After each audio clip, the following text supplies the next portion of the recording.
はいどうも皆さんこんにちは。機動配信エリックです。今回紹介するのはこちら HG ビルドダイバーズリライズよりガンダムテルティウムです。はい、というわけでね、最終回直前で大活躍した、ゼルトザームの原型機ガンダムテルティウムを紹介していきたいと思います。というわけで早速見ていきましょう。はい、というわけでガンダムテルティウムメーカー価格は2090円となっております。それでは中身を見ていきましょう。はい、まずは説明書が1枚、ポリキャップにシール、ビームサーベルのエフェクトパーツ、そしてランナーの枚数が 1,2,3,4,5,6,7,8,9 ということで計9枚のランナーで構成されております。それでは早速作っていきましょう。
はい、というわけでガンダムテルティウム完成しました。ゼルトザームとの比較はこんな感じです。ゼルトザームはこの右腕もあって結構派手めな感じなんですが、原型機のテルティウムの方は元の見た目は非常にシンプルなデザインですね。というわけでまずは可動の方を見ていきましょう。まずは頭部です。頭部はいつも通りのボールジョイントといった感じです。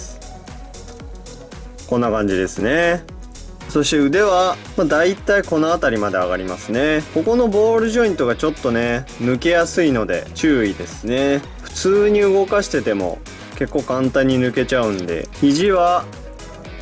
この辺りまでということでちょっと可動範囲が狭いかなといった感じですね。手首はボールジョイントになっているんですが渋めというか硬いのでジョイントを折ってしまわないように注意ですね。胴体の可動です。胴体は、まず左右のスイングはこんな感じで、傾きはあんまりないですね。前後左右ともにあまり大きくは動きませんと。腰回りは、いつものように前掛けとあとはここの左右のアーマーが動くぐらいですかね。後ろのアーマーは、固定されています。足は、この辺りまで上がりますね。左右の開きも、この辺りまでですかね。後ろはこのね後ろの大きなアーマーが邪魔をしてあまり後ろ側には動かせませんね。膝はだいたいこの辺りまで曲がりますかね。あとはここの部分のアーマーが展開して、中にこのビームキャノンが内蔵されていますね。最後は足首です。あんまり広くは動かせませんね。やっぱりこの周りが結構ゴテゴテしてるんで、左右の動きはこんな感じで、前後はこの程度ですかね。はい、というわけで続きましてオプションの紹介をしていきましょう。まずはこちら、ビームライフルが2丁付属してきます。これは当然のようにこのようにね手に持たせることもできますし、あとはこの後ろのアーマー部分にね、このように取り付けておくことができます。ちなみにこちらのビームライフルは、この下についているね弾倉を取り外すことができるようになっています。こちらの弾倉も、このように取り外せると。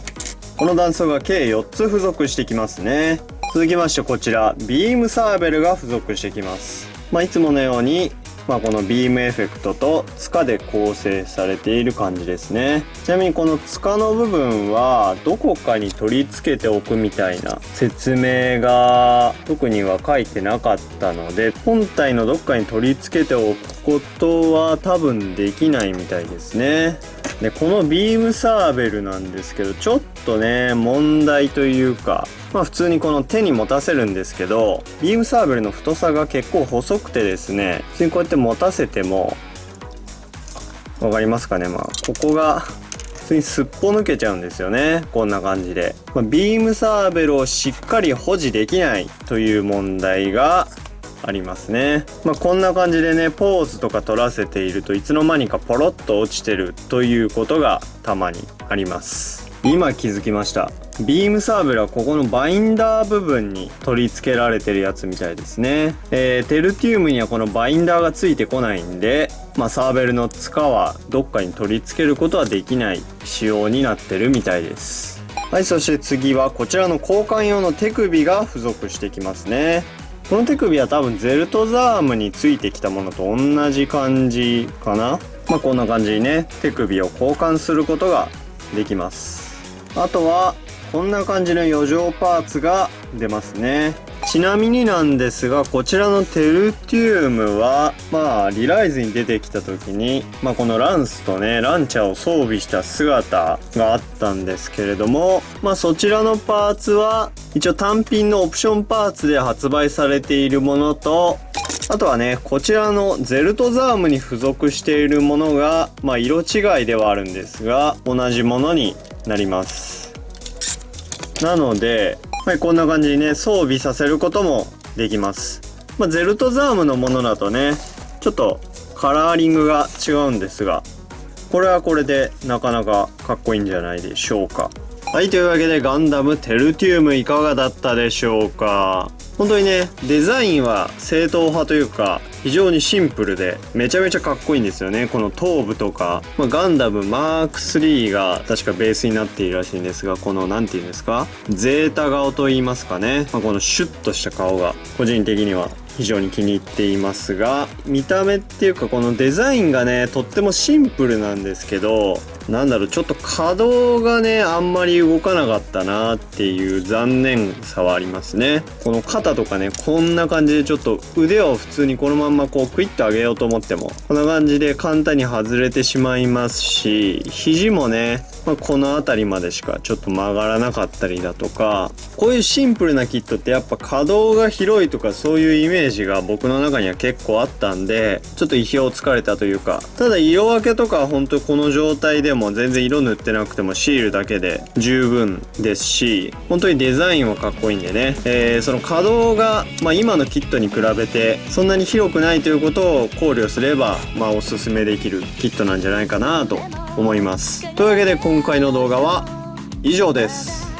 動画をご視聴いただきありがとうございました。高評価とチャンネル登録の方もよろしくお願いします。Twitter と Instagram の方も更新していますので、よろしければそちらのフォローもよろしくお願いします。皆さんの熱いコメントなどもお待ちしております。それではまた次の動画でお会いしましょう。機動配信エリック、どうもありがとうございました。